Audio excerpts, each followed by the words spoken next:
سلام البنات، كدايرين؟ لاباس؟ واش راكم مبروكه؟ المهم انا جيت نشارك معكم غريبه ديال الزبده اللي كتجي فيها. المهم غريبه وصافي، كتجي بالسكر مفنده بالسكر كلاصي بداك المطبع. المهم هنايا عندنا الزبده هذيك اللذه، ودرت عليها شويه ديال المهم قبيصه د الملحه صافي، وغنبقاو نعصوها بيدينا. المهم خاصها تكون بحراره المطبخ، ما تكونش زعما في الثلاجه، حيت هذه كتجي واعره ماشي بحال ديال الطاسه كتكون ملينه، هذه كتكون قاصحه شي شويه في الدليك. صافي زدت كاس ديال الزيت باش هو اللي غادي يرطب الزبده باش تدلك.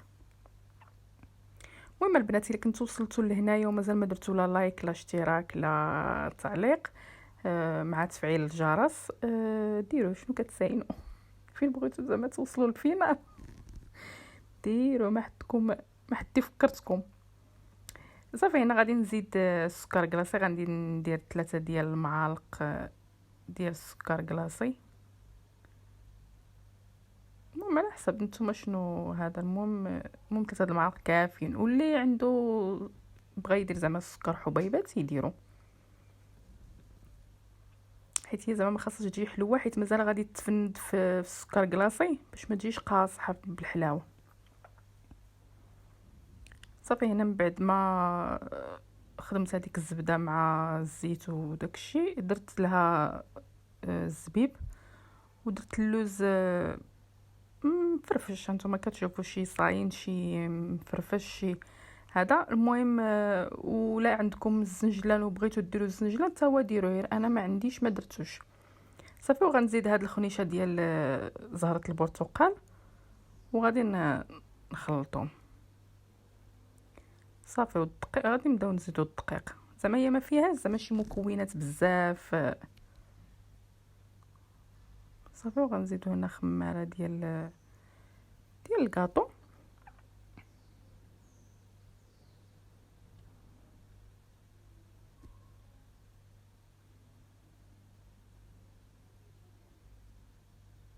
صافي. غادي نبقى نجمعها حتى نشوف الدقيق شنو غادي تجمع ليا، حيت كل دقيق وشحال زعما ما نقدش نقول لكم شحال بالضبط، حيت ما عبرتش انا، غير بقيت كنهز. المهم على حسب يدي حسب ديك الزلافه شنو هزات، وعلى حسب هي شنو هذا شنو دخل ديال الطحين صافي. المهم نتوما كتشوف بانها كتجي رطبه زعما مرطبه صافي. هنا غنبداو نكوروها.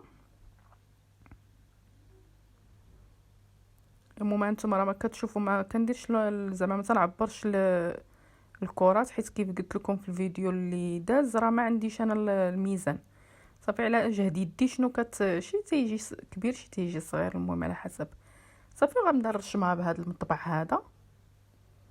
راه كاين هذا الشكل، كاين شكلات اخرين، المهم كله وشنو زعما تيبغي. ضروري ديروه في الدقيق عاد زعما تطبعوه صافي. هنا من بعد ما عمرت هاد اللاطه هادي غادي ندخلها للفران اللي كنكون مسخناه من قبل. وهنا صافي هي منين وجدات غنبدا نفندها في السكر كلاصي. هذا راه السكر كلاصي ماشي الدقيق، راه واخا في السوبيره. المهم السكر كلاصي سبيسيال، غادي ديروا سبيسيال. يعني ما كانش عندكم هذاك سبيسيال كديروا معاه 2 معالق ديال مايزينا صافي. وغنبدا نفندها هكا ما تديروهاش وهي سخونه، المهم تكون غير شي شويه باش تلصق فيها السكر كلاصي صافي. ومع هي راه دغيا كتفرت تردوا لها البال صافي. وهنا عندنا سالينا. المهم هذه الكميه اللي خرجت ليا لا باس بها صافي. والمهم راه كتجي هشيشه ولذيذه. المهم بصحتكم وراحتكم.